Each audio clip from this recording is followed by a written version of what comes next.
मैं इस समय जेरूसलम में हूँ, वो भूमि जिसे पृथ्वी पर सबसे पवित्र जगहों में से एक होने का दर्जा प्राप्त है। 3 धर्मों की आस्था यहाँ पर है। जो मेरे पीछे आप हिस्सा देख रहे हैं, ये वेस्टर्न वॉल का हिस्सा है जहाँ पर यहूदियों की परम आस्था है।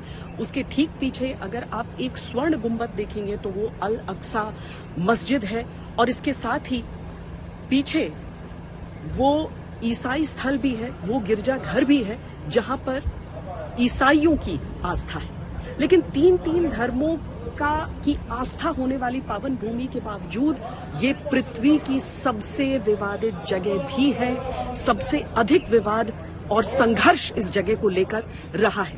आज भी जो परिस्थितियां इजरायल और हमास के बीच बनी हैं, उसके पीछे भी यही ऐतिहासिक विवाद है। तो आज आपको पहली बार कोई टीवी चैनल भारत का ले चलेगा उस सफर पर जहां से आप आज के मौजूदा महायुद्ध के हालात को समझ पाएंगे।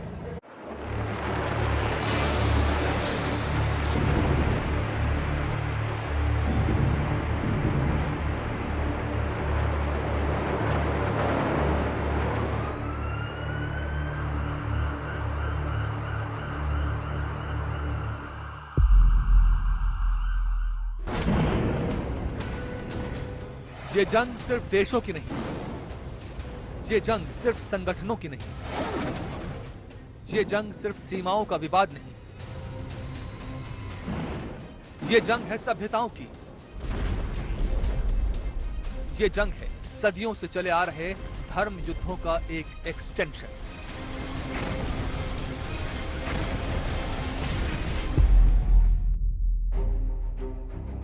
इजराइल, हमास, फिलिस्तीन, अरब देश, अमेरिका, पश्चिम देश, मौजूदा जंग में सबकी अपनी अपनी भूमिका है। लेकिन देखा जाए तो यह टकराव है 3 धर्मों का, यहूदी, इस्लाम और ईसाई। जंग का बारूद इजराइल, गाजा पट्टी, वेस्ट बैंक में उड़ रहा है। लेबनान, सीरिया, ईरान तक तनाव है। लेकिन जंग की पृष्ठभूमि में है ये 35 एकड़ धरती पर एक बिंदु जैसा टिका जेरूसलम। जेरूसलम दुनिया के सबसे प्राचीन शहरों में से एक है और इसने देखी है दुनिया की सबसे भीषण लड़ाइयां। यहां मिटे और पनपे हैं कई साम्राज्य, सोलोमन साम्राज्य, ऑटोमन साम्राज्य, ब्रिटिश एम्पायर। आज की जंग इन्हीं साम्राज्यों के उत्तराधिकार की जंग का एक हिस्सा है। यह सिर्फ एक संयोग ही है कि जो जेरूसलम यहूदी, इस्लाम और ईसाई धर्म के लोगों को बांटता है, उनके बीच संघर्ष की स्थितियां पैदा करता है, वही जेरूसलम ऐतिहासिक रिश्ते में इन 3 धर्मों को एक सूत्र में बांधता भी है।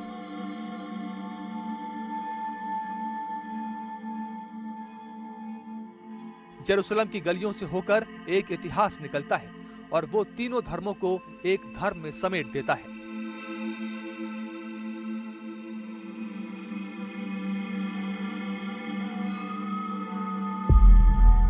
ईसाइयों का आस्था प्रतीक चर्च है, इस्लाम की मान्यताओं की मस्जिद अल अक्सा और यहूदियों के धर्म का आधार सेकेंड टेंपल की बची दीवार। तीनों धर्म के अनुयायी यहाँ अकीदत रखते हैं। लेकिन जरा सा बदलाव या थोड़ा सा अधिकार दिखाने की चेष्टा एक दूसरे के खिलाफ युद्ध में उतार देती है। जो जंग जेरूसलम में सदियों पहले शुरू हुई, उस जंग का एक हिस्सा गाजा में लड़ा जा रहा है, एक हिस्सा वेस्ट बैंक को प्रभावित कर रहा है और एक हिस्सा पूरे मिडिल ईस्ट।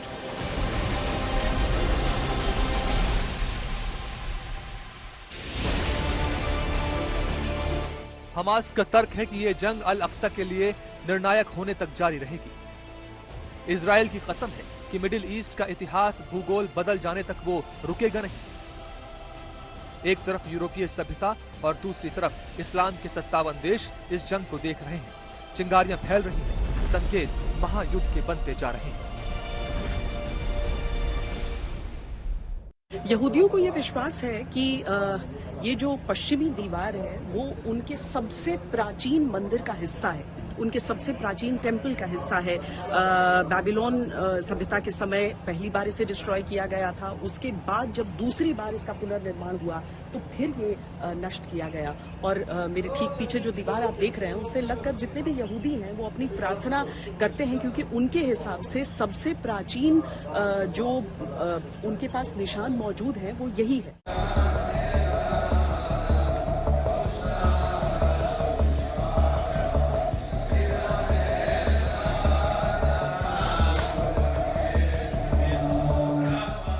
दीवार की शक्ल में बचे ये अवशेष जेरूसलम के अब तक के पूरे इतिहास के गवाह हैं। कभी ये दीवारें यहूदी के पहले उस सुलेमानी मंदिर का हिस्सा हुआ करती थी, जो यहूदी धर्म का सबसे पवित्र स्थान था। कहा जाता है कि 937 ईसा पूर्व यहूदियों का जब यहाँ फर्स्ट टेंपल था तो वो इतना विशाल हुआ करता था जिसे घूमने में पूरा दिन लग जाता था। लेकिन खंडहर बता रहे हैं कि इसने कितने आक्रमणों को झेला और अब बस अस्तित्व के कुछ निशान बचे हैं। आइए बताते हैं ये सब कब और कैसे शुरू हुआ। सबसे पहले जब ईसाई और इस्लाम नहीं थे तब यहूदी धर्म हुआ करता था और उसके 10 कबीले यहाँ थे। यहूदी धर्म की शुरुआत हजरत अब्राहम से हुई। मुसलमान अब्राहम को ही हजरत इब्राहिम कहते हैं और उनको पैगंबर मानते हैं। अब्राहम 2000 ईसा पूर्व धरती पर आए थे। अब्राहम के 2 बेटे थे, हजरत इसहाक और हजरत इस्माइल।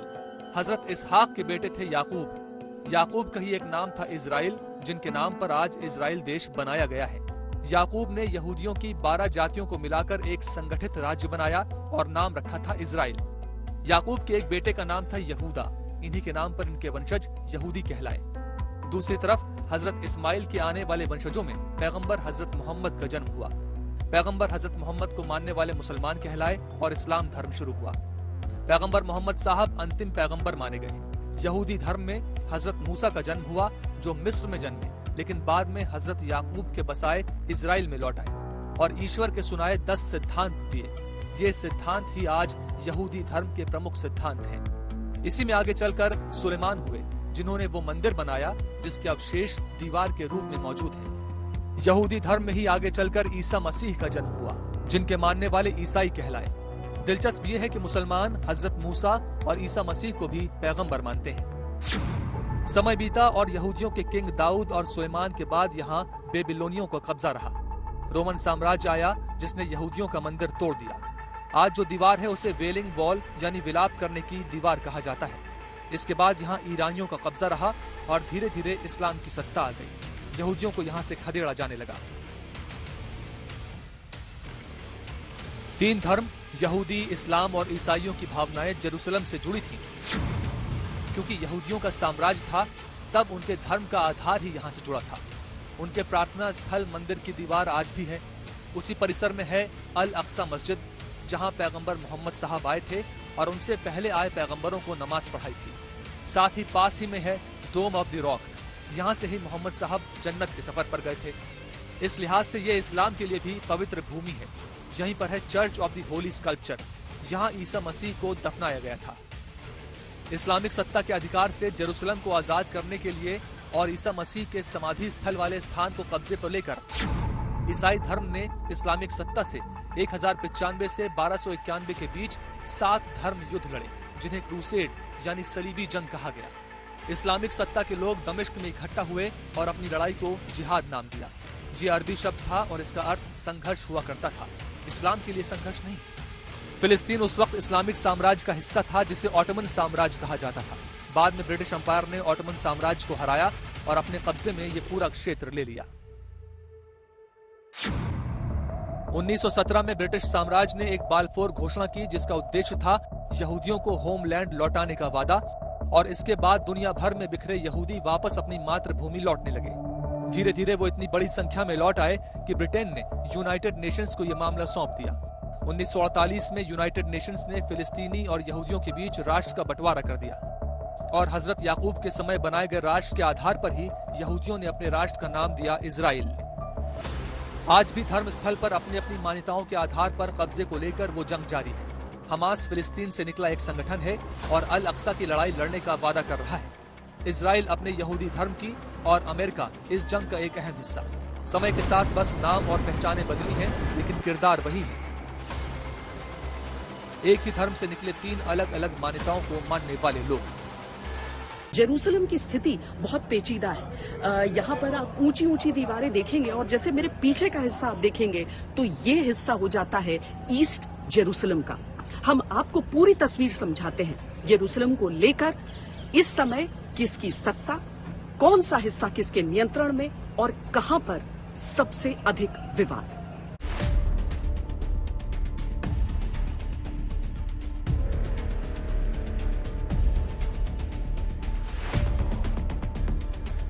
यरूशलेम की इन गलियों की तरह ही इस शहर की कहानी भी उलझी हुई है। कहीं यहूदियों की बस्ती, कहीं मुसलमानों का इलाका, कहीं ईसाइयों का कस्बा। हमास का दावा है कि वो यरूशलेम में मौजूद अल अक्सा की गरिमा की रक्षा के लिए लड़ रहा है। इजराइल का कहना है कि इस शहर का इतिहास यहूदियों से जुड़ा है और उस इतिहास को आखिरी दम तक बचाने की कोशिश करेगा।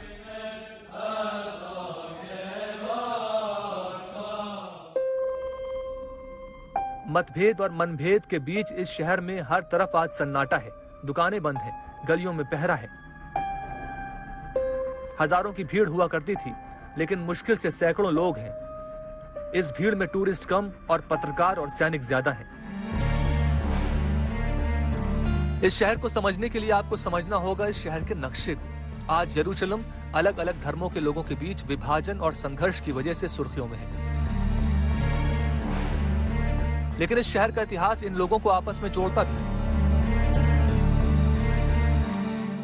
मेरे पीछे फेंस के परे जो आप हिस्सा देख रहे हैं वो फिलिस्तीन का हिस्सा है। फिलिस्तीन का शहर रामल्ला, रामल्ला यानी कि उनका जो डिफैक्टो कैपिटल है वो है। कोई भी इजरायली या इजरायली पासपोर्ट के साथ उस हिस्से में जाने से प्रतिबंधित है, ऐसा कहा जाता है। लेकिन ये पूरा जो क्षेत्र है ये विवाद का क्षेत्र। इससे पिछले हिस्से में और मेरे इस तरफ भी अगर आप देखेंगे तो आप पाएंगे कि जो स्टोन वॉल जहां पर लग जाता है तो वो फिलिस्तीन का हिस्सा हो जाता है। जेरूसलम का जो पूरा इलाका है वो कुछ इसी तरीके से विवादों के बीच उलझा हुआ है। इस शहर को 4 हिस्सों में बांटा गया है। ईसाइयों का अपना इलाका है, यहूदियों का इलाका अपना है, आर्मेनियाई लोगों का अपना और मुसलमानों का अपना। और ये चारों इलाके मिलाकर यरूशलेम को परिभाषित करते हैं। इसमें सबसे ज्यादा इलाका मुसलमानों के पास है और जनसंख्या भी सबसे ज्यादा। इसके बाद ईसाइयों के पास, फिर यहूदियों के और सबसे कम आर्मेनियाई लोगों के पास। हर इलाके की अपनी आबादी है। माना जाता है कि यरूशलेम में ईसाइयों के हिस्से में सबसे ज्यादा जमीन है, क्योंकि आर्मेनियाई भी ईसाई ही होते हैं। और उसके बाद है 2 एकड़ का एक प्लॉट, जो दुनिया की सबसे विवादित जगहों में से एक है, इसलिए कि दुनिया के 3 बड़े धर्म इस प्लॉट पर दावा करते हैं। इस कंपाउंड को यहूदी पुकारते हैं टेम्पल माउंट और इसी परिसर को मुस्लिम बुलाते हैं हरम अल शरीफ। मेरे पीछे जो आप चर्च देख रहे हैं ये चर्च सदियों पुराना बताया जाता है। यहाँ पर ये मान्यता है कि यहीं पर जीसस क्राइस्ट ने अपनी अंतिम सांसें ली थी। यहीं पर वो शैया है जहाँ पर बुरी तरीके से जख्मी होने के बाद उनको अंतिम बार लेटाया गया था और यहीं पर उनका कब्र भी है, उनका टूम भी है। दरअसल ईसाइयों ने भी इस क्षेत्र पर नियंत्रण के लिए 7 महायुद्ध लड़े। 1948 में गठन हुआ था इजराइल का। वो यरूशलेम को अपनी राजधानी बनाना चाहता था, क्योंकि टेम्पल माउंट वहीं मौजूद था। अरब मुल्कों ने इसका विरोध किया, लड़ाई हुई और यरूशलेम में इजराइल का प्रभाव बढ़ता चला गया। जितनी बार लड़ाई हुई उतनी बार इजराइल का वर्चस्व बढ़ता गया। आज टेम्पल ऑफ माउंट की सुरक्षा भी इजराइल के जिम्मे है। यरूशलेम में 70% हिस्से पर पहरेदारी इजराइल की है। इजराइल यरूशलेम को अपनी राजधानी मानता है, जबकि पूर्वी यरूशलेम जहां टेम्पल माउंट है उसे फिलिस्तीन भविष्य की राजधानी कहता है। एक देश के तौर पर इजराइल 1948 में अस्तित्व में आया, लेकिन इस पूरे क्षेत्र का उल्लेख अगर हम देखें तो ग्रीक सभ्यता, जो रोमन सभ्यता है, उस दौरान भी बाइबल में भी इसका उल्लेख एक साम्राज्य के तौर पर मिलता है। लेकिन फिलिस्तीन का इतिहास क्या है? आखिर क्या वजह है कि वो 2 हिस्सों में, 2 कोनों में इजराइल के सिमट कर रह गया है?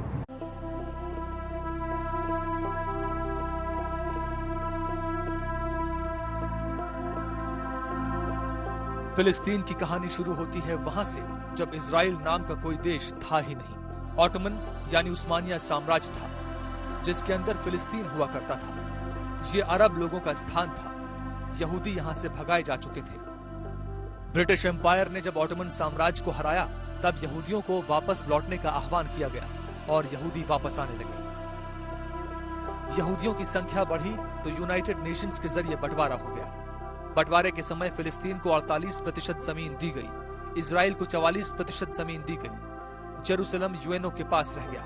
1948, 1956, 1967, 1973 और 1982 में इजराइल और फिलिस्तीन में लड़ाइयां हुई। हर बार इजराइल फिलिस्तीन पर भारी पड़ा और फिलिस्तीन अपनी जमीन खोता चला गया। अब फिलिस्तीन मात्र 12% जमीन पर सिमट चुका है। आज फिलिस्तीन का बचा हुआ जमीन का हिस्सा भी 2 टुकड़ों में बंट चुका है, पहला वेस्ट बैंक और दूसरा गाजा पट्टी। हमास ने फिलिस्तीन की राजनीतिक पार्टी फतह को हराकर 2006 में गाजा पट्टी पर कब्जा जमाया था। इजराइल पर 7 अक्टूबर को हजारों रॉकेट से जो हमले हुए वो इसी गाजा पट्टी से हुए। इजराइल की सेना अब गाजा पट्टी में अपना अभियान चला रही है और चुन चुन कर हमास का खात्मा कर रही है। फिलिस्तीनी अधिकांश तौर पर 2 हिस्सों में रहते हैं। एक गाजा पट्टी जहां पर इस समय हमास को खत्म करने के लिए आक्रमण चल रहा है, और दूसरा वो जगह जहां पर इस समय मैं मौजूद हूँ। लेकिन इन दोनों जगहों के व्यवहार में इस समय इतना ज्यादा परिवर्तन, इतना ज्यादा भेद आप क्यों देख रहे हैं, ये समझना भी इस विवाद को पूरी तरह समझने के लिए जरूरी हो जाता है।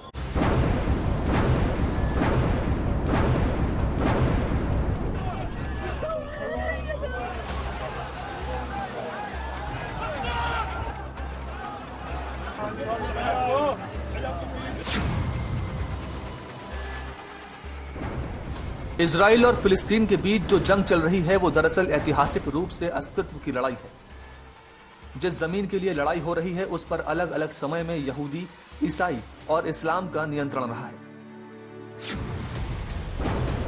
ये अलग बात है कि समय के साथ इन सभी में लड़ाई की भावना बढ़ती गई और आज स्थिति यह है कि फिलिस्तीन अपने पड़ोस में इजराइल नहीं चाहता और इजराइल अपने पड़ोस में फिलिस्तीन।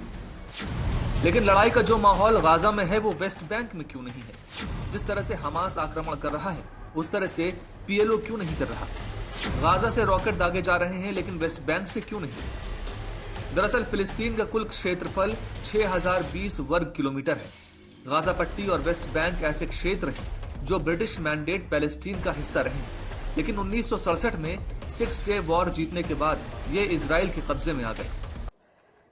इजराइल ने जितनी लड़ाइयां अभी तक लड़ी हैं उसमें उस 6 डे वॉर का उल्लेख बहुत जरूरी हो जाता है। मेरे पीछे जो है आप देख रहे हैं, इस तरह की जितनी भी इमारतें आपको इस पूरे इलाके में नजर आ रही हैं, ये सारी उस 6 डे वॉर के बाद से इजराइल के हिस्से में आ गई हैं। पहले यहाँ पर इन्हीं बैरक्स में जॉर्डन के सैनिक रहा करते थे। कभी जॉर्डन के सैनिक रहते थे यहाँ पर। आज आप इस पे अलग अलग तरह की ग्राफिटी जरूर देख लेंगे, लेकिन ये पूरी तरीके से खाली है, अबैंडन्ड है, और ये जो पूरा जमीन का क्षेत्र है वो इजराइल के हिस्से में है। वेस्ट बैंक 2173 वर्ग मील का इलाका है जो जॉर्डन नदी और डेड सी के पश्चिमी तट से लगता है, इसीलिए नाम पड़ा वेस्ट बैंक। यरूशलेम वेस्ट बैंक का हिस्सा माना जाता है, जबकि पूर्वी यरूशलेम पर इजराइल और फिलिस्तीन दोनों ही अपने दावे करते हैं। 1995 के ओस्लो एकॉर्ड ने फिलिस्तीनी वेस्ट बैंक को 3 प्रशासनिक हिस्सों में बांट दिया, ए, बी और सी। तब ये एक अस्थायी व्यवस्था थी, अभी भी ये व्यवस्था ऐसे ही बनी हुई है। एरिया ए फिलिस्तीनी अथॉरिटी के प्रशासनिक और पुलिस नियंत्रण में है। इसमें वेस्ट बैंक का 18% हिस्सा आता है। वेस्ट बैंक के 3 हिस्सों में से ये इलाका सबसे ज्यादा घनी आबादी वाला है। इसमें जिन इलाकों में निर्माण किया जा सकता है वो एरिया सी की सरहद से लगते हैं। एरिया बी पर भी फिलिस्तीन अथॉरिटी का प्रशासनिक नियंत्रण है, लेकिन सुरक्षा की जिम्मेदारी इजराइल के पास है। ये वेस्ट बैंक का 22% हिस्सा है। एरिया बी में फिलिस्तीन अथॉरिटी के नियंत्रण में शिक्षा, अर्थव्यवस्था और स्वास्थ्य आता है। फिलिस्तीन के ज्यादातर लोग एरिया ए और एरिया बी में रहते हैं, लेकिन ये एक साथ नहीं है, बीच बीच में एरिया सी इनको बांटता है। एरिया सी का पूरा नियंत्रण इजराइल के हाथों में है। ये वेस्ट बैंक का 60% हिस्सा है। इसमें करीब 3 लाख फिलिस्तीनी और 4 लाख इजरायली सेटलर्स रहते हैं। एरिया सी का 30% हिस्सा मिलिट्री की फायरिंग जोन में आता है। इन्हीं ट्रेनिंग एरिया के इर्द गिर्द करीब 38 फिलिस्तीनी समुदाय भी रहते हैं। यूएन में फिलिस्तीन को नॉन मेंबर ऑब्जर्वर स्टेट का दर्जा प्राप्त है।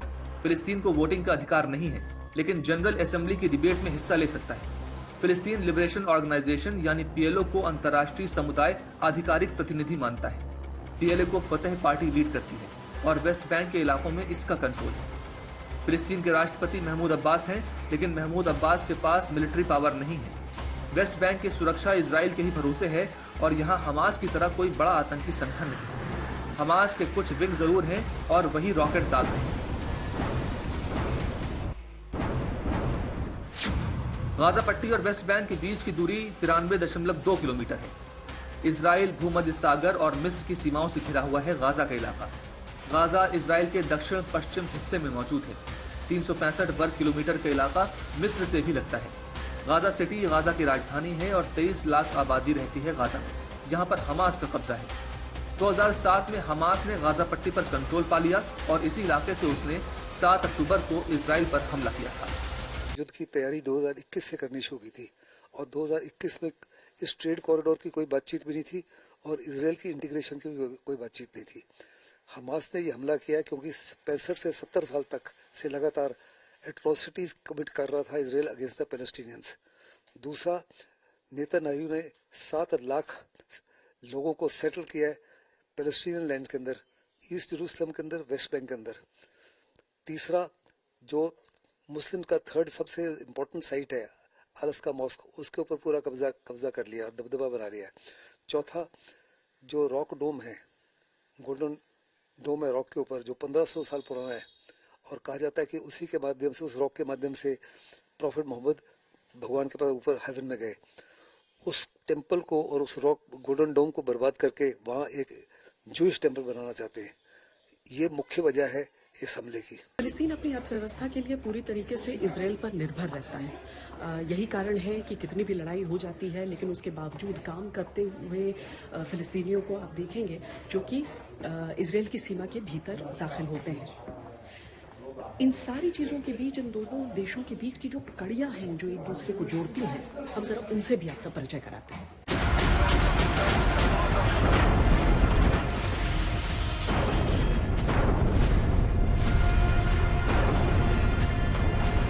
इजराइल, छोटा सा एक देश जो कभी झुका नहीं, टूटा नहीं, हारा नहीं। एक ऐसा देश जो अपने 13 पड़ोसी दुश्मन देशों से घिरा है और इनमें से एक है फिलिस्तीन, जो इजराइल का सबसे बड़ा दुश्मन भी है और इजराइल पर निर्भर भी है। फिलिस्तीन में बिजली इजरायली कंपनियां सप्लाई करती हैं।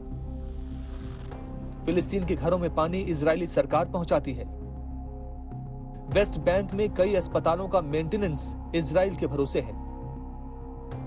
वेस्ट बैंक और गाजा में गैस की सप्लाई इजराइल करता है।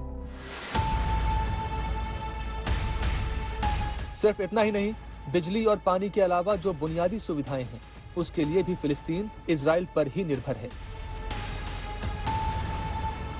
इजराइल फिलिस्तीनी इलाके की अर्थव्यवस्था के एक बड़े हिस्से को कंट्रोल करता है। एक रिपोर्ट के मुताबिक फिलिस्तीन के लोग जो नौकरी करते हैं, उनमें से एक बड़ा हिस्सा या तो इजराइल में काम करता है या फिर उसकी बसाई बस्तियों में। 2022 तक 1.5 लाख फिलिस्तीन इजरायली कंपनियों में काम कर रहे थे। 40 लाख की जनसंख्या में 1.5 लाख फिलिस्तीनी इजरायली कंपनियों में काम करते हैं। इन 1.5 लाख फिलिस्तीनियों का वेस्ट बैंक की जीडीपी में 1/4 योगदान है। फिलिस्तीनियों के सामने सबसे बड़ी समस्या बेरोजगारी है और यह तस्वीर आपको वेस्ट बैंक के हर इलाके में नजर आ जाएगी। 10,000 की जनसंख्या पर सिर्फ 13 बेड का एक अस्पताल है। फाइनेंशियल स्तर पर फिलिस्तीन इजराइल के सामने कहीं टिकता नहीं है। भले ही दोनों ओर से रॉकेटों की बौछार हो रही हो, लेकिन आर्थिक मोर्चे पर देखें तो जंग के नुकसान का असर सबसे ज्यादा फिलिस्तीन पर ही होता दिख रहा है। फिलिस्तीन 80% आयात इजराइल से ही करता है। 60% बिजली आपूर्ति इजराइल से आयात की जाती है। 40% गाजा में बिजली का उत्पादन होता है, लेकिन इस बिजली प्लांट के लिए डीजल फिलिस्तीन इजराइल से ही आयात करता है। फिलिस्तीनी इलाकों में पानी की सप्लाई में लंबा गैप होता है। ऐसे में ज्यादा कीमत देकर इजराइल से पानी आयात करना पड़ता है। सिर्फ पानी खरीदने में फिलिस्तीनियों को अपनी आय का 8 से 13% खर्च करना पड़ता है। लिहाजा इस युद्ध में जब इजराइल ने बिजली और पानी की सप्लाई गाजा में रोक दी है तो हर तरफ अंधेरा ही अंधेरा है। कई इलाकों में लोगों के पास मोबाइल चार्ज करने लायक भी बिजली नहीं है। इजराइल को दुनिया के सबसे ताकतवर देशों में गिना जाता है। न सिर्फ जीडीपी में फासले को लेकर फिलिस्तीन इजराइल से बहुत पीछे है, बल्कि तकनीकी स्तर पर भी ये कहीं टिकता नहीं है। एक और जहां फिलिस्तीन की जीडीपी का आकार लगभग 19 अरब डॉलर है, तो वहीं दूसरी ओर इजराइल की जीडीपी आईएमएफ के अनुसार 2023 में अनुमानित 564 अरब डॉलर के करीब है। इजराइल की पर कैपिटा इनकम 58,270 डॉलर है, वहीं फिलिस्तीन में ये आंकड़ा महज 3,789 डॉलर है। 2022 में इजराइल ने 7,358 करोड़ डॉलर का निर्यात किया था, तो वहीं फिलिस्तीन का एक्सपोर्ट मात्र 135 करोड़ डॉलर रहा। हैरानी की बात यह है कि फिलिस्तीन की ओर से निर्यात किए जाने वाला सामान का ज्यादातर हिस्सा जॉर्डन, यूएई, ईरान जैसे देश नहीं बल्कि इजराइल ही खरीदता है। इजराइल हमास जंग का हर पहलू आपके लिए लेकर आ रहे हैं। हमारे तमाम संवाददाता इजराइल के अलग अलग हिस्सों से, इजराइल से लगती हुई अलग अलग देशों की सीमाओं से आपके लिए तमाम रिपोर्ट्स लेकर आ रहे हैं। मैं इस समय जहां पर खड़ी हूं, मेरे पीछे डेड सी है और उसके ठीक उस तरफ जो आप पहाड़ी और सेटलमेंट देख रहे हैं वो देश है जॉर्डन। पूरब और पश्चिम की सीमाएं जो इजराइल की हैं वो बहुत महत्वपूर्ण इसीलिए हो जाती हैं क्योंकि फिलिस्तीनी जो आबादी है वो या तो गाजा पट्टी में है या फिर वेस्ट बैंक में है, और इसीलिए हर जगह से मैं आपके लिए रिपोर्ट लेकर आ रही हूँ, वहां के लोगों से बातचीत करके उनके मन में क्या है, इस युद्ध को लेकर क्या सोच रहे हैं इस समय, क्योंकि पूरी दुनिया इस समय ये समझना चाहती है कि इस युद्ध में अब आगे क्या। ये सारी चीजें हम आपको दिखाएं उससे पहले हम आपको बताते हैं कि आज का दिन क्या हुआ है, किस तरीके से गाजा में इजराइल की तरफ से ताबड़तोड़ आक्रमण किए गए हैं, कैसा बीता है युद्ध का 22वां दिन।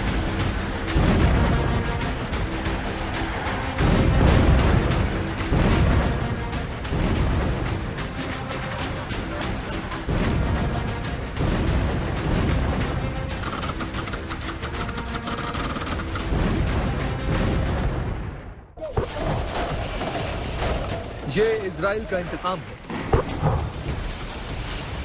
गाजा धमाकों से गूंज रहा है। 22 दिनों से आसमान से नॉन स्टॉप बमों की बारिश हो रही है। इजराइल रुकने को तैयार नहीं। इजराइल ने ठान लिया है कि वो हमास को खत्म करके ही मानेगा। बमों की आग और धुआं रह रहकर गाजा के शहरों के सन्नाटे को चीर रहा है। हर तरफ से चीत्कार उठ रही है। दिन रात सुबह शाम रह रहकर गाजा पर बम गिर रहे हैं। तबाही का ऐसा मंजर दुनिया ने हाल के सालों में शायद ही देखा हो। जंग के 22वें दिन ये तबाही और गहरी हो गई है और विभत्स हो गई है। गाजा की तबाही का आलम देखिए। यहाँ की 40% इमारतें जमींदोज हो चुकी हैं। हर तरफ गिरी इमारतों का मलबा है। पानी, बिजली, नेट सब कुछ कट चुका है और इन तबाह इमारतों के बीच लोग जान की गुहार लगा रहे हैं।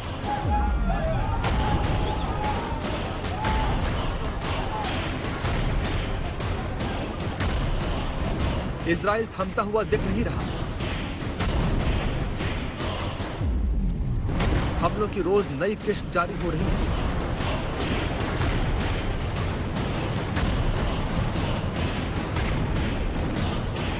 24 घंटे में इजराइल ने हमास के 250 ठिकानों पर बमबारी की।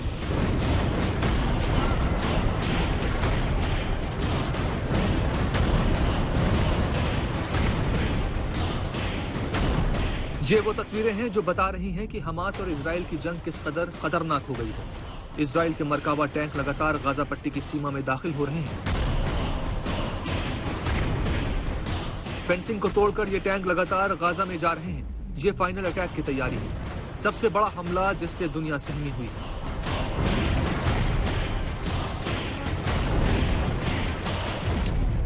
जो इन्फेंट्री अंदर गई है गाजा के अंदर, पिछली बार की तरह भी वापस नहीं आई है। वो जितने इलाके में अंदर घुस गई है वहां जाकर रुक गई है और वहीं उन्होंने अपना अभी जो है अपने मोर्चे बना लिए हैं। तो ये अपने आप में बहुत बड़ी खबर है। चाहे इसको हम फुल फ्लेजेड ग्राउंड ऑफेंसिव ना बोलें, पर ये एक लिमिटेड ग्राउंड ऑफेंसिव जरूर है, जिसमें आईडीएफ अंदर जाके वापस नहीं आई है। आज सुबह आईडीएफ का जो स्पोक्स पर्सन है, इजरायली फौज के स्पोक्स पर्सन है, उन्होंने बयान दिया है कि उनकी कोई कैजुअलिटी नहीं हुई है, यानी कि इस हमले में कोई भी इजरायली सैनिक नहीं मारा गया है। और उन्होंने काफी ज्यादा तो नहीं बोलूंगा, लेकिन कुछ किलोमीटर अंदर तक गाजा में कब्जा कर लिया है। और इस वक्त उनकी सबसे बड़ी प्रायोरिटी जो हॉस्टेजेस है उनको छुड़वाना, और जो हवाई फायर उनके ऊपर अभी हो रहा है गाजा के अंदर, उससे अपने आप को बचाव करना है।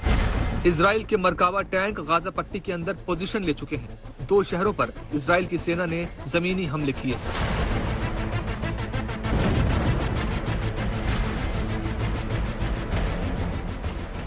गाजा के भीतर टैंकों के हमले की ये ताजा तस्वीर है। लगातार भारी बमबारी की जा रही है। इंटरनेट और मोबाइल फोन सर्विस को पहले ही काट दिया गया है। वायुसेना सुरंगों और अहम इमारतों पर हमले कर रही है। हमलों में इजराइल व्हाइट फास्फोरस बमों का इस्तेमाल कर रहा है। इससे हमास भी दहल गया है। वेस्ट गाजा सिटी में इजराइल के ताजा हमलों में 100 लोगों के मरने का दावा किया गया है। इजराइल के मरकावा टैंक गाजा पट्टी में हर तरफ तबाही मचा रहे हैं। अभी तक की रणनीति ये है कि इजराइल छोटे छोटे जमीनी हमले करके हमास की कमर तोड़ रहा है। अब इजराइल 3 मोर्चों पर जंग लड़ने के लिए तैयार है। पहला मोर्चा आसमान से हो रही बमों की बरसात, जिसकी शुरुआत 7 अक्टूबर से हो चुकी है। दूसरा मोर्चा समंदर से गाजा पर हमला, इस पर भी इजराइल का एक्शन जारी था। चुनौती तीसरे मोर्चे की थी, गाजा में टैंक के साथ जमीनी हमले की, जिसके लिए इजराइल अब तैयार हो चुका है। जॉर्डन के विदेश मंत्री कह चुके हैं कि इजराइल ने जमीनी जंग शुरू कर दी है। हमास ने भी कहा है कि वो इजराइल की सेना के ग्राउंड अटैक का सामना कर रहा है, लेकिन इजराइल ने इससे भी खतरनाक रणनीति अपनाई है, जिससे गाजा को हर तरफ से घेरा जाएगा। अमेरिका का भी कहना है कि इजराइल हमास युद्ध में खतरनाक क्षण आ गया है। इजराइल की जनता भी चाहती है कि सेना जमीनी हमले में जोरदार तेजी लाए, क्योंकि बिना जमीन पर उतरे हमास को खत्म करना नामुमकिन है। श्वेता सिंह, शिव अरूर के साथ राजेश पवार, इजराइल आज तक।